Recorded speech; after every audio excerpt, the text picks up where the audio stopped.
Assalamualaikum warahmatullahi wabarakatuh.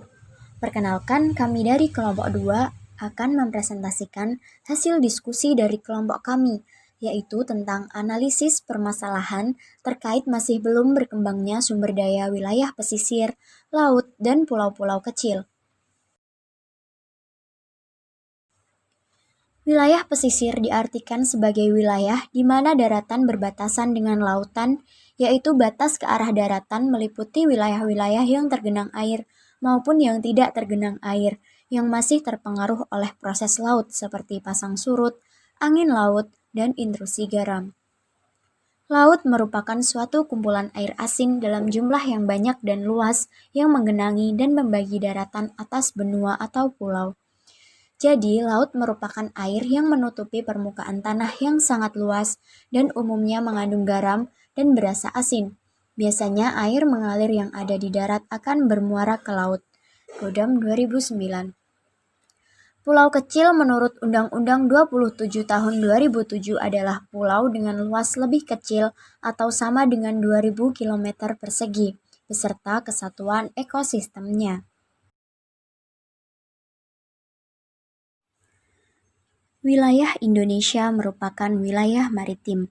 Pembangunan bangsa diantaranya dengan pengsinergian skema SDGs atau Sustainable Development Goals dalam pembangunan nasional memiliki tujuan pencapaian kesejahteraan masyarakat secara merata.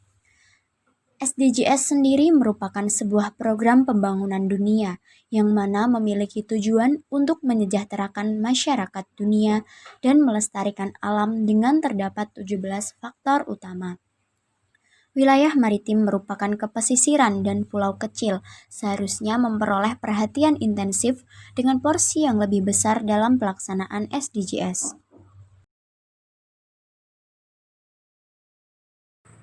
Analisis permasalahan terkait belum berkembangnya sumber daya pesisir, laut, dan pulau-pulau kecil dirangkum dalam beberapa poin sebagai berikut. Yang pertama yaitu masyarakat wilayah pesisir di Kalimantan Barat yang sebagian besar mengalami kesulitan ekonomi dan status sosial masyarakat pesisir masih dipandang rendah. Hal ini dikarenakan masyarakat wilayah pesisir, terutama yang di pulau-pulau kecil, dianggap mengalami keterbelakangan dalam hal kesejahteraan hidupnya. Yang kedua yaitu besarnya risiko yang dihadapi nelayan dan masyarakat pesisir Kalimantan Barat dalam menjamin keberlanjutan nafkah menyebabkan mereka melakukan pekerjaan rangkap. Hal ini mengindikasikan kecilnya pendapatan dari setiap sumber pendapatan yang dimiliki dan kemampuan yang terbatas dalam manajemen usaha. Sehingga di saat musim panen akan menghamburkan pendapatannya dan di musim paceklik mencari pinjaman untuk menutupi kekurangan pendapatannya dan modal usaha. Faktor penyebab masalah ekonomi yang dihadapi masyarakat wilayah pesisir terjadi karena yang pertama, permasalahan pasar perikanan kurang berkembang dan manajemen mutu ikan pasca tangkap buruk. Lokasi Indonesia yang terdiri dari banyak pulau juga menjadi kendala tersendiri, yaitu untuk daerah-daerah terpencil yang terdapat di bagian timur Indonesia yang memiliki sumber daya besar namun memiliki kesulitan untuk mendistribusikan. Sedangkan pada pemasaran ekspor sendiri, para nelayan atau masyarakat wilayah pesisir juga mengalami banyak kendala seperti keterlambatan pembayaran hingga ditolaknya produk perikanan. Rendahnya tingkat pemahaman nelayan ataupun pengusaha ikan dalam pengamanan kualitas ikan. Permasalahan tersebut akan berdampak terjadinya penggunaan bahan-bahan berbahaya untuk mengawetkan atau mengolah ikan. Rendahnya minat terhadap hasil laut tangkapan nelayan dan sistem distribusi yang belum optimal berdampak pada ekonomi nelayan. Yang kedua, masalah hutang nelayan dan akses peminjaman modal usaha perikanan yang terbatas. Sulitnya prosedur perbankan bagi masyarakat nelayan yang sebagian besar merupakan nelayan skala kecil. Selain itu, suku bunga kredit yang relatif tinggi juga menjadi salah satu penghambat berkembangnya usaha perikanan nelayan di Indonesia. Selain itu, sistem upah untuk nelayan buruh masih bersifat harian dengan cara bagi hasil. Hal ini memberikan tingkat ketidakpastian yang tinggi terhadap kehidupan para nelayan, terutama di musim paceklik pada saat ini. Aspek kesejahteraan. Yang pertama yaitu pengelolaan atau pemanfaatan pulau-pulau kecil yang masih minim.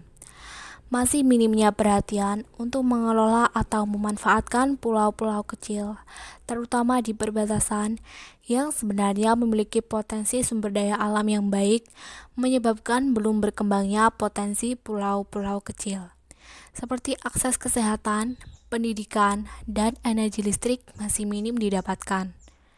Kemudian, aksesibilitas antar pulau yang belum optimal, terutama untuk menjangkau pulau-pulau kecil, juga menghambat pengembangan ekonomi maupun pelayanan sarana dan prasarana wilayah.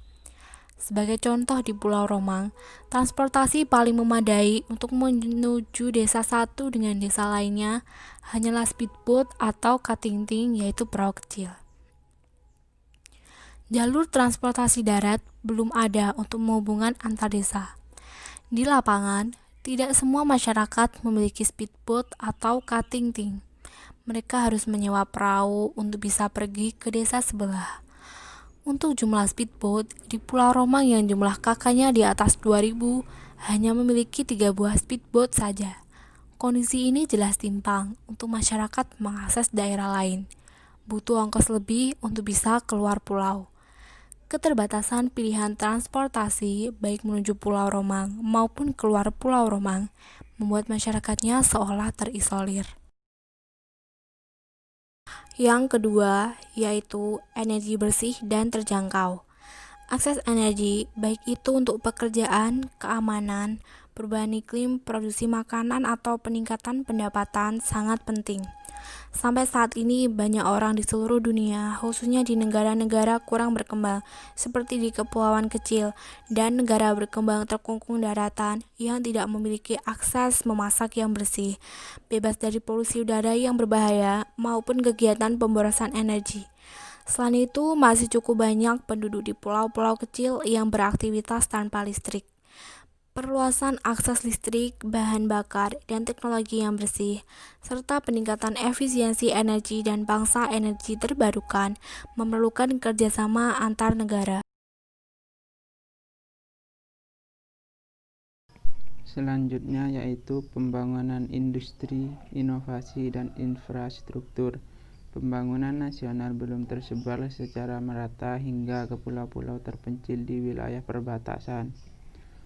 Pulau-pulau ini belum tersentuh oleh proses pembangunan, aksesibilitas keluar masih sangat sulit. Wilayah gugusan pulau-pulau terpencil tersebut secara ekonomis mempunyai potensi yang sangat kaya akan lahan yang cukup luas, sumber laut, sumber daya tambang, dan pariwisata.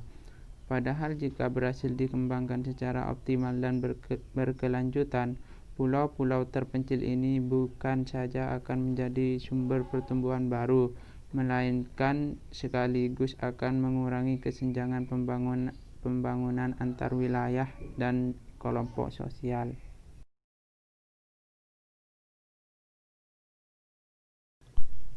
Tiga, lingkungan ekosistem dan lingkungan yang berkelanjutan. Kesadaran masyarakat dalam pelestarian lingkungan sangat mutlak dibutuhkan, terutama di wilayah pesisir yang merupakan wilayah yang sangat kompleks dan juga sebagian besar masih merupakan daerah tertinggal.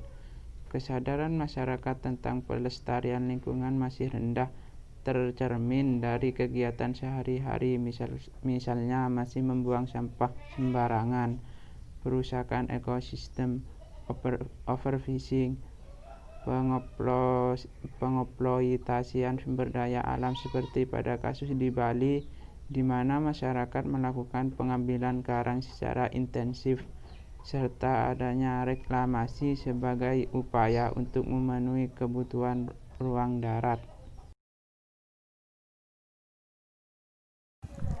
Untuk meningkatkan kesadaran masyarakat terhadap pelestarian lingkungan, antara lain dapat dilakukan dengan program pemberdayaan masyarakat melalui pelatihan, penyadartahuan, dan pendampingan pada masyarakat secara intensif, serta melibatkan secara langsung masyarakat dalam perencanaan, pelaksanaan, dan pemeliharaan pengelolaan wilayah. Selanjutnya adalah hukum dan keadilan. Penegakan hukum dan pemerintah serta keadilan bagi semua orang. Poin yang pertama adalah kemampuan kapasitas kelembagaan pengawas perikanan dan kelautan masih sangat terbatas, baik dari sisi sarana, sumber daya manusia, maupun dana operasionalnya. Hal ini menjadi salah satu kendala untuk melaksanakan tugas dan fungsinya secara optimal, apalagi dengan cakupan wilayah pesisir, laut, dan pulau-pulau kecil yang sangat luas. Belum optimalnya koordinasi antara instansi terkait dengan pengendalian sumber daya pesisir, laut, dan pulau-pulau kecil yang menyebabkan banyaknya celah untuk terjadi pelanggaran. Kapasitas kelembagaan penegakan hukum belum kuat, tegas, dan independen atau mandiri, karena keputusannya seringkali masih dipengaruhi oleh oknum-oknum penguasa. Hal ini terjadi karena pemerintah belum memberikan dukungan penuh kepada lembaga penegakan hukum tersebut, sehingga oknum-oknum penguasa masih bisa mempengaruhi dalam proses penegakan hukumnya.